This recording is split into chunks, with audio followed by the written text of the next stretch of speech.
Of NPO. NPO मतलब not for profit organisation. Not for profit organisation कौन सी होती है? जिन्हें हम लोग नॉन प्रॉफिट ऑर्गेनाइजेशन भी बोलते हैं। ये ऐसी ऑर्गेनाइजेशन होती हैं जो सोसाइटी के वेलफेयर के लिए खोली जाती हैं। ये ऐसी ऑर्गेनाइजेशन होती हैं जो चैरिटेबल इंस्टीट्यूशन के रूप में काम करती हैं और इनका मेन मोटिव जो होता है वो प्रॉफिट कमाना नहीं होता है। मतलब ऐसी ऑर्गेनाइजेशन जो प्रॉफिट कमाने के मोटिव से काम नहीं कर रही हैं उनको हम लोग बोलते हैं एनपीओ, यानी कि नॉट फॉर प्रॉफिट ऑर्गेनाइजेशन। अब ऐसी ऑर्गेनाइजेशन कौन सी होती हैं? ऐसी ऑर्गेनाइजेशन होती है जैसे कि हमारा स्कूल हो गया, यहाँ पे पब्लिक स्कूल की बात कर रहे हैं, ये पब्लिक हॉस्पिटल हो गया, क्लब हो गया, सोशल ऑर्गेनाइजेशन हो गई जो वेलफेयर के लिए काम करती हैं। ठीक है ना। देखिए हमारे पास दो तरह की ऑर्गेनाइजेशन होती है। एक ऐसी ऑर्गेनाइजेशन होती है जो प्रॉफिट कमाने के मोटिव से काम करती है, एक ऐसी ऑर्गेनाइजेशन होती है जो प्रॉफिट कमाने के मोटिव से काम नहीं करती है। जो प्रॉफिट कमाने के मोटिव से काम कर रही है तो उसका मेन पर्पस जो होगा वो सिर्फ और सिर्फ प्रॉफिट कमाना होगा। लेकिन जो नॉन फॉर प्रॉफिट ऑर्गेनाइजेशन होती हैं इनका जो मेन मोटिव होता है, इनका मेन मोटिव होता है वेलफेयर करना, यानी कि ज्यादा से ज्यादा सामाजिक कल्याण करना। इनको प्रॉफिट से कोई मतलब नहीं होता है। अब हम बात करेंगे फाइनेंशियल स्टेटमेंट ऑफ एनपीओ कि भाई जो फाइनेंशियल स्टेटमेंट होते हैं एनपीओ के उसमें क्या क्या इंक्लूड होता है। तो उसके अंदर बेसिकली हम तीन चीजें बनाते हैं। सबसे पहले हम लोग बनाते हैं रिसीप्ट्स एंड पेमेंट अकाउंट। अभी इनके बारे में डिटेल में बात करते हैं। सबसे पहले हम जो बनाते हैं वो रिसीप्ट्स एंड पेमेंट अकाउंट होता है। दूसरा जो बनाते हैं वो इनकम और एक्सपेंडिचर अकाउंट होता है और तीसरी जो इसके अंदर बनती है वो बैलेंस शीट बनती है। अब बैलेंस शीट यहाँ पर जो बनेगी, अभी बात करेंगे कि इसमें दो तरह की बैलेंस शीट बनेगी, ओपनिंग के लिए अलग बनाएंगे और क्लोजिंग के लिए अलग बनाएंगे। तो सबसे पहले हम बात करेंगे कि रिसीप्ट्स एंड पेमेंट अकाउंट होता क्या है। देखिए रिसीप्ट्स एंड पेमेंट अकाउंट जो होता है बेसिकली ये समरी होता है। समरी किसका? जिसमें इंक्लूडिंग होती है बैंक ट्रांजैक्शन। ये समरी होता है कैश ट्रांजैक्शन और बैंक ट्रांजैक्शन की।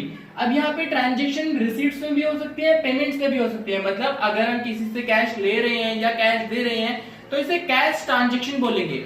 ये जो होता है एक समरी होती है। दूसरा ये कैश बेसिस पर तैयार की जाती है। मतलब जो रिसीप्ट्स एंड पेमेंट अकाउंट है ये कैश बेसिस पे बनाया जाता है। मतलब ये कैश बेसिस अकाउंटिंग को फॉलो करता है। कैश बेसिस का मतलब क्या होता है? जब इसमें कैश का इनफ्लो होगा और कैश का आउटफ्लो होगा, मतलब कैश में पेमेंट देंगे या कैश में पेमेंट लेंगे, तभी हम इसके अंदर रिकॉर्ड करेंगे। और दूसरी बात क्या हम लोगों ने पढ़ी थी 11वीं क्लास में, हमने ये पढ़ा था कि इसके अंदर किसी भी प्रकार का आउटस्टैंडिंग और प्रीपेड्स की एडजस्टमेंट नहीं करते हैं। आउटस्टैंडिंग एक्सपेंसेस भी हो सकते हैं, इनकम्स भी हो सकती हैं, इस तरीके से प्रीपेड एक्सपेंसेस भी हो सकते हैं, इनकम भी हो सकती है। इनके हम लोग इसके अंदर एडजस्टमेंट नहीं करते हैं। फिर ये क्या होता है? ये revenue as well as capital, revenue और कैपिटल दोनों ही नेचर के ट्रांजेक्शन को रिकॉर्ड करता है। मतलब अगर हमने रेंट पे किया है तो भी इसके अंदर इंक्लूड किया जाएगा, अगर हमने फर्नीचर परचेज किया है तो भी इसके अंदर इंक्लूड किया जाएगा। अब रेंट पे कर रहे हैं रिवेन्यू नेचर का है और फर्नीचर परचेज कर रहे हैं कैपिटल नेचर का है। अब यहाँ पे देखिए ये रिवेन्यू रिसीप्ट्स भी हो सकते हैं, कैपिटल रिसीप्ट्स भी हो सकते हैं, तो दोनों को ये रिकॉर्ड करेगा। और साथ में ये रिकॉर्ड जो करेगा वो हो सकता है करंट ईयर से रिलेटेड हो तो भी रिकॉर्ड करेगा, प्रीवियस ईयर से रिलेटेड हो तो भी रिकॉर्ड करेगा, नेक्स्ट ईयर से रिलेटेड होगा तो भी रिकॉर्ड करेगा, नेक्स्ट टू नेक्स्ट से रिलेटेड होगा तो भी रिकॉर्ड किया जाएगा।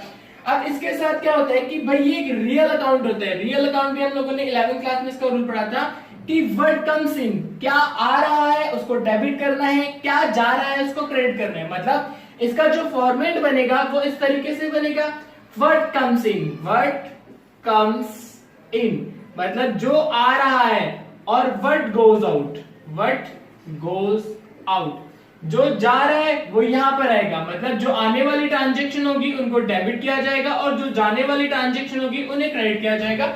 अभी देखते हैं इनको ये कैसे बनेगा। हम लोगों ने पढ़ा कि रिसीप्ट्स एंड पेमेंट अकाउंट क्या होता है। रिसीप्ट्स एंड पेमेंट अकाउंट एक रियल अकाउंट की तरह बनता है। रियल अकाउंट क्या कहता है कि व्हाट कम्स इन डेबिट, जो आ रहा है उसे डेबिट कर दो और जो जा रहा है उसे क्रेडिट कर दो। इसका मतलब क्या होगा? जितनी भी इनकम्स होंगी वो सारी के सारी इनकम्स क्या होंगी? डेबिट हो जाएंगी और जितने भी एक्सपेंडिचर होंगे वो सारे के सारे क्या हो जाएंगे? क्रेडिट हो जाएंगे। तो रिसीप्ट्स एंड पेमेंट अकाउंट में क्या होगा? देखो what comes in, what comes in मतलब जो आ रहा है। अब इनके लिए जितनी भी इनकम होंगी, जितनी भी रिसीप्ट्स होंगी, सारे के सारे हम लोग क्या कर देंगे? डेबिट कर देंगे। और जितने भी एक्सपेंसेस होंगे उन्हें क्या कर देंगे? क्रेडिट कर देंगे। अब इसको स्टार्टिंग डेट से करते हैं। सबसे पहले हम यहाँ पे ओपनिंग बैलेंस लिखते हैं। ओपनिंग बैलेंस किसका? जितना हमारे पास कैश है, चाहे तो वो हमारे हाथ में है या हमारे बैंक में है, जो भी हमारे पास कैश बैलेंस होगा उससे हम स्टार्टिंग करेंगे यहाँ पर, और जो लास्ट में हमारे पास बचेगा उसको हम यहाँ पे लिखेंगे। और बाद में इसमें बीच में क्या लिखा जाएगा कि सोर्स ऑफ इनकम, जहां जहां से पैसा आ रहा है, इनके पास कहां कहां से पैसा आएगा इसके बारे में भी डिटेल में बात करेंगे। इनके पास सब्सक्रिप्शन से पैसा आता है, इनके पास इनकम अगर रिसीव हो रही है जैसे इंटरेस्ट की फॉर्म में, रेंट की फॉर्म में, डिविडेंड की फॉर्म में, डोनेशन की फॉर्म में, तो सारी की सारी इनकम यहाँ पर आएगी। एक्सपेंडिचर क्या, जो वो पे कर रहे हैं, चाहे वो असेट परचेज कर रहे हैं, चाहे वो रेंट पे कर रहे हैं, चाहे सैलरी पे कर रहे हैं, या कोई इक्विपमेंट परचेज कर रहे हैं, या बुक परचेज कर रहे हैं, तो जो भी एक्सपेंडिचर जो इन्होंने कैश में, ये जो एक्सपेंडिचर है बेसिकली ये कैश एक्सपेंडिचर है, यहाँ पर क्रेडिट एक्सपेंडिचर नहीं आते हैं।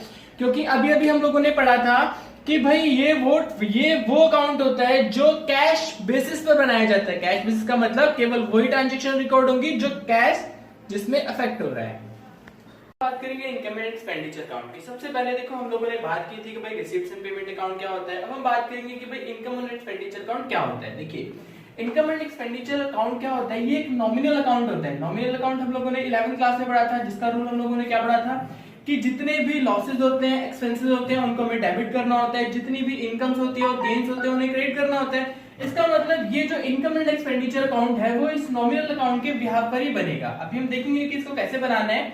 देखिए ये रिकॉर्ड करता है केवल और केवल रेवेन्यू नेचर की ट्रांजैक्शंस। देखिए अभी अभी हमने रिसीप्ट्स एंड पेमेंट अकाउंट पढ़ा, जिसमें हमने पढ़ा कि भाई ये जो रिसीप्ट्स एंड पेमेंट अकाउंट है वो दोनों तरह की ट्रांजैक्शन को रिकॉर्ड करता है, मतलब कैपिटल ट्रांजैक्शन को भी रिकॉर्ड करता है as well as revenue transaction को भी रिकॉर्ड करता है। लेकिन इनकम एंड एक्सपेंडिचर अकाउंट केवल और केवल रेवेन्यू ट्रांजैक्शन को रिकॉर्ड करता है। इसका मतलब वो कैपिटल ट्रांजैक्शन को रिकॉर्ड नहीं करेगा। इसका मतलब जैसे अगर हमने कोई एसेट को परचेज किया है तो इसके अंदर नहीं आएगा, लेकिन अगर एसेट पे डेप्रिसिएशन है तो डेप्रिसिएशन इस पर आएगा। क्यों? क्योंकि डेप्रिसिएशन रेवेन्यू ट्रांजैक्शन में आ जाएगी। देखिए ये जो होता है ये एक्रूअल बेसिस पर बनाया जाता है। एक्रूअल बेसिस पे अभी हमने रिसीप्ट्स एंड पेमेंट अकाउंट पढ़ा, तो receipts and payment account cash basis पे बनाया जा रहा था, ये जो होगा ये एक्रूअल बेसिस पे बनाया जाएगा। अभी अभी हमने बात की थी कि भाई उसमें हम लोग एडजस्टमेंट नहीं करेंगे प्रीपेड एक्सपेंसेस की और आउटस्टैंडिंग एक्सपेंसेस की, या प्रीपेड इनकम्स की और आउटस्टैंडिंग इनकम्स की, लेकिन यहाँ पर हमें क्या करना पड़ेगा, एडजस्टमेंट जो होगी वो करनी पड़ेगी। फिर अभी अभी हमने बात की थी कि भाई रिसीप्ट्स एंड पेमेंट अकाउंट जो है वो कैश ट्रांजैक्शन को रिकॉर्ड करता है। अब वो कैश ट्रांजैक्शन हो सकता है कि भाई इसी साल की हो सकता है पिछले साल की हो सकता है अगले साल की, हो सकता है उससे भी अगले साल की हो। लेकिन जो इनकम और एक्सपेंडिचर अकाउंट होता है ये केवल एक ही अकाउंटिंग ईयर की ट्रांजैक्शन को रिकॉर्ड करता है, ये आगे की ट्रांजैक्शन को रिकॉर्ड नहीं करता। उसमें हमने बात की थी कि भाई उसका ओपनिंग और क्लोजिंग बैलेंस होता है, इसका कोई भी ओपनिंग और क्लोजिंग बैलेंस जो होता है वो नहीं होता है, ठीक है ना। इसमें जो होता है, इसमें हम लोग इसको क्यों बनाते हैं, ताकि हम सरप्लस और डेफिसिट को जान सके। देखिए ये हम ये कह सकते हैं कि भाई ये एक समरी होता है। ये क्या होता है, समरी होता है किसका, of profit and loss account. मतलब ये प्रॉफिट एंड लॉस अकाउंट की समरी होती है। अगर एक प्रॉफिट मेकिंग ऑर्गेनाइजेशन है तो वो क्या करती है, प्रॉफिट एंड लॉस अकाउंट बनाती है, वहां से वो प्रॉफिट निकालती है और लॉस निकालती है। अब क्योंकि ये नॉन फॉर प्रॉफिट ऑर्गेनाइजेशन है तो इसको भाई प्रॉफिट तो होगा नहीं, ये प्रॉफिट बट तो यूज ही नहीं कर सकती है। तो ये क्या करती है, जब इसके एक्सपेंडिचर इसकी इनकम से कम होते हैं तो ये जो वर्ड यूज करती है उसे हम लोग बोलते हैं सरप्लस। अगर ज्यादा होते हैं तो इसे वो यूज करते हैं डेफिसिट। अभी अभी हम लोगों ने बात की थी कि जो इनकम एंड एक्सपेंडिचर अकाउंट होता है वो एक नॉमिनल अकाउंट होता है। तो अभी अभी हम लोगों ने ये भी बात की थी कि नॉमिनल अकाउंट क्या कहते हैं। तो नॉमिनल अकाउंट कहते हैं कि भाई जितने भी एक्सपेंसेस हैं, जितने भी लॉसेस हैं उनको डेबिट कर दो, जितनी भी इनकम्स हैं, जितने भी गेन्स हैं उन्हें क्रेडिट कर दो।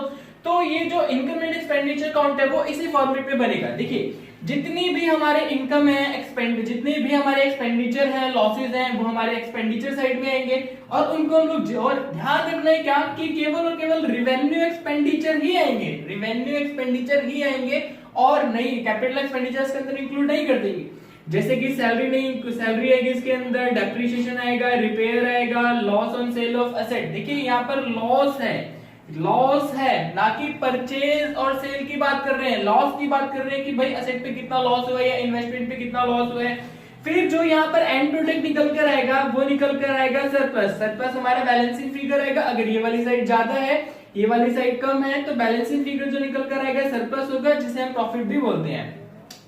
और इनकम साइड में हमारे पास जितनी भी इनकम्स होती है उन्हें हम क्रेडिट करेंगे। इनकम हमारे पास यहाँ पर सब्सक्रिप्शन की इनकम होगी, रेंट रिसीव हो गया, इंटरेस्ट रिसीव हो गया, और यहाँ पर जो एंड प्रोडक्ट निकलेगा मतलब बैलेंसिंग फिगर निकल कर आएगा वो डेफिसिट निकल कर आएगा। मतलब जितने भी एक्सपेंडिचर होंगे हम लोग को डेबिट करने हैं, जितनी भी इनकम्स होंगी उसे हमें क्रेडिट करना। हम बात करेंगे बैलेंस शीट की। देखिए बैलेंस शीट क्या होता है, बैलेंस शीट वो होती है जो किसी भी पार्टिकुलर डेट पर किसी भी ऑर्गेनाइजेशन की फाइनेंशियल पोजीशन को बताती है। फाइनेंशियल पोजीशन का मतलब होता है position of assets and liability की किसी पार्टिकुलर डेट पर हमारे पास कितने असेट्स हैं, कितनी लायबिलिटी है।